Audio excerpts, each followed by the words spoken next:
नाही, मला हे सांगायचं आहे, मुख्यमंत्र्यांनी जेव्हा असं सांगितलं होतं तर त्याच वेळी मीडियाच्या समोर हे पण सांगायला पाहिजे होतं की मी जे 8 आयुक्त जे आहे, ज्ञानी आयुक्त जे आहे महानगरपालिकेचे, त्यांनाही मी आता आदेशित करत आहे की जे तुम्ही फरमान जारी केलेलं आहे ते परत घ्या. संपलं असतं विषय. तुम्ही खाऊ शकता पण आणू शकत नाही.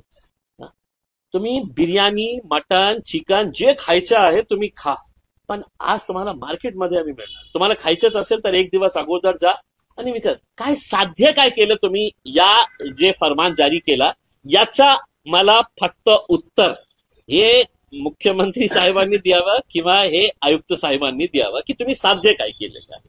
बरं, त्यांनी गोकुळाष्टमीचे कारण दिले आणि जैन समाजाच्या महापर्युषण पर्वाचे कारण दिलेलं आहे, तर हे कारण तुम्हाला योग्य वाटतं का? मला आपल्या पत्रकार मित्रांना हे प्रश्न विचारायचं आहे. गोकुलाष्टमी जे त्योहार आहे, माझे हिंदू बांधवांना त्याचे हार्दिक हार्दिक शुभेच्छा देतो मी.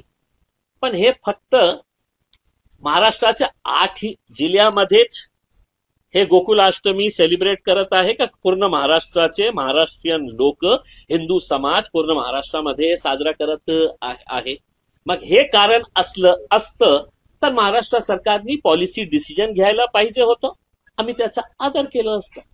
पण हे जे काहीही जिल्ह्यांचे ओव्हर एक्साइटेड, ओव्हर अँबिशियस, ओव्हर एन्थुसियास्टिक जे म्युन्सिपल कमिशनर्स आहेत त्यांना वाटलं की नाही रे बाबा, मला सरकारला खुश करायचं आहे तर मी हे फरमान जारी करतो. आणि आता जेव्हा आम्ही हे पॉइंट आउट करतो की आम्ही त्याचा विरोध करणार, ते म्हणतात नाही नाही 15 ऑगस्ट नाही, ते आम्ही गोकुलाष्टमी.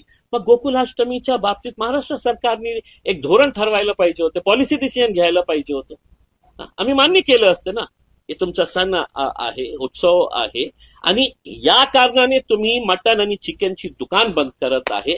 तर मुख्यमंत्री साहेब, हात जोडून आपल्याला विनंती आहे, मुस्लिम समाज दारू पित नाही आहे आणि आमच्या फक्त 2च त्योहार असतं, एक रमजानी ईद असतं, ईद उल अझा आणि ईद उल फितर असतं. या 2 दिवसामध्ये आपण दारूची दुकानं महाराष्ट्रामध्ये बंद करणार आहे का?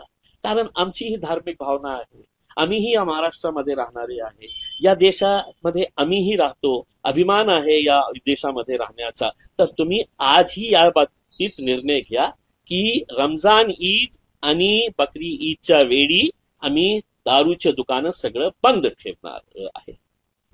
आता त्यांनी जो हा निर्णय घेतला की एक दिवस आधी आणा पण आज आणू देत नाही, मात्र व्यक्ती स्वातंत्र्य जे आहे की तुम्ही काही खाऊ शकता, याच्यावर तोडगा कसा?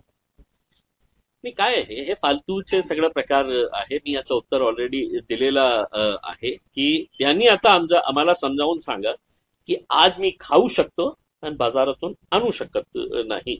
याचा सायंटिफिक काय त्यांचं हे होतं, उद्देश होतं, मला माहित नाही आहे. आता त्याचं उत्तर हे ज्ञानी लोक जे सरकारमध्ये बसलेले आहे त्यांनी आम्हाला सांगावा, किंवा हे जे 8 म्युन्सिपल कमिशनर्स आहे त्यांना आपण म्हणजे नॅशनल अवॉर्डने सन्मानित करूया आणि त्यांच्याकडून फक्त हे उत्तर घ्या की आज खाऊ शकतं पण मी आज बाजारातून आणू शकत नाही, कारण मी डिक्टेटर आहे या शहराचा आणि मी सांगितलेलं आहे की आज दुकान बंद राहणार आहे.